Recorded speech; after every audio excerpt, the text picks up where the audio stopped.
Software ఉద్యోగంగా పనిచేస్తూ మంచి సంపాదన ఉన్న రవి అనే యువకుడికి ఆక్కూర్లమ్మ ఆక్కూర్లు అంటూ ఒక కేక వినిపించింది. 70 ఏళ్ల వృద్ధురాలు తలపైన కూరగాయల గంప పెట్టుకుని కనిపించింది. ఆ యువకుడు ఆకుకూరలు కొందామని ఆ 70 ఏళ్ల వృద్ధురాలని పిలవగానే ఆవిడ వచ్చి, బాబు కాస్త గంప దింపవయ్యా అంటూ సాయం అడిగి తన కూరగాయల గంప దింపింది. అప్పుడు ఆ యువకుడు, పాలకూర ఎలా ఇస్తావు అని అడిగాడు. 10 రూపాయలకి 3 అయ్యా అంటూ చెప్పింది ఆ వృద్ధురాలు. అప్పుడు ఆ యువకుడు, ఇది మరీ అన్యాయం, బయట 10 రూపాయలకి 5 ఇస్తున్నారు అంటూ పీచిబేరమాడాడు. బాబు నేను 10 రూపాయలకు 5 కట్టలు ఇవ్వలేను, కావాలంటే నీకు 4 కట్టలు ఇస్తాను తీసుకోని అయినా అంటూ 10 రూపాయలు తీసుకుని చేతిలో 4 కట్టలు పెట్టింది. ఆ ముసలావిడ వెళ్లిపోతూ, కొంచెం ఈ కూరగాయల గంపను ఎత్తడానికి సహాయం చేయవయ్యా అని అడిగింది. అప్పుడు ఆ యువకుడు గంపను పైకి లేపుతూ 2 పాలకూర కట్టలను దొంగిలించి తన ఇంట్లోకి విసిరేశాడు. అమ్మయ్యా 10 రూపాయలకు 6 కట్టలు వచ్చాయంటూ ఆనందపడిపోయాడు. అప్పటి నుంచి గంపతో కాయగూరలు అమ్మే ఆ వృద్ధురాలు వచ్చినప్పుడల్లా గంప ఎత్తడానికి సాయపడుతున్నట్లు నటిస్తూ ఒక బీరకాయో, 2 వంకాయలో, ఒక దోసకాయో, చిన్న సొరకాయో ఇలా చేతికి ఏది దొరికితే అది చాలా లాఘవంగా తీసివేయడం మొదలుపెట్టి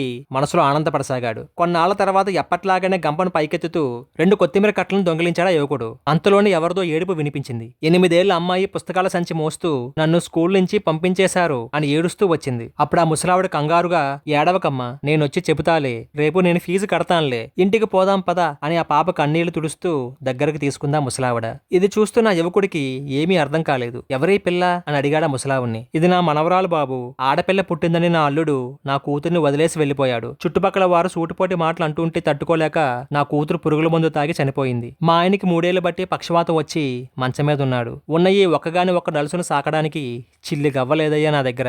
ఎప్పుడూ బయటకు వచ్చి ఎరగని నేను తెల్లవారుజామునే లేచి పొలానికి వెళ్లి 20 కిలోల కూరలు అరువు మీద తీసుకుని మోస్తూ ఇల్లిల్లు తిరుగుతూ అమ్ముకుంటూ పైసా పైసా కూడబెట్టి దీన్ని చదివిస్తున్నానయ్యా. మొన్న స్కూల్ ఫీజు కట్టడానికి వెళ్తే 1000 రూపాయలు పెరిగిందని చెప్పారు. నెల రోజుల్లో కడతానని చెప్పి బ్రతిమలాడితే సరే అన్నారు. ఈ రోజు చూడు బాబు, పసిపిల్ల అనే కనికరం కూడా లేకుండా బయటికి పంపించారని తన బాధ చెప్పుకుంటూ కంటతడి పెట్టుకుందా ముసలావిడ. ఇది వినగానే యువకుడు ఒక్కసారిగా బిగుసుకుపోయాడు. ఎన్నాళ్ళ నుంచి తను చేసిన సిగ్గుమాలిన పనికి తనను తానే అసహించుకుంటూ, ఎంత పని చేశాను, బ్రతకడానికే కష్టపడుతున్న ఒక వృద్ధురాల దగ్గర నుంచి కాయగూరలు దొంగిలించానా, ముసల్దానికి ఎంత డబ్బు ఆశ అనే తన వెకిలి మాటలు గుర్తుకు వచ్చి ప్రతి కష్టం వెనక ఒక కన్నీటి కథ ఉంటుందని తెలియని తన అజ్ఞానాన్ని అసహించుకుంటూ తన పర్సులోని డబ్బులు తీసుకొని వచ్చి, అవ్వా ఈ 5,000 తీసుకుని నీ మనవరాలి ఫీజు కట్టేయమని బలవంతంగా ముసలావిడ చేతిలో డబ్బులు పెట్టాడు. అప్పుడు ఆ ముసలావిడ తన కన్నీళ్లను తుడుచుకుంటూ, బాబు ఇంత అప్పు తీర్చాలంటే నాకు ఏడాది పడుతుంది, ఈ డబ్బు వద్దు బాబు అని నిరాకరిస్తుంటే, అప్పని ఎవరు చెప్పారు, చనిపోయిన మా అమ్మ ఆత్మశాంతి కోసం ఇస్తున్నాను. ఇప్పుడే కాదు, నీ మనవరాలు చదువు అయ్యే వరకు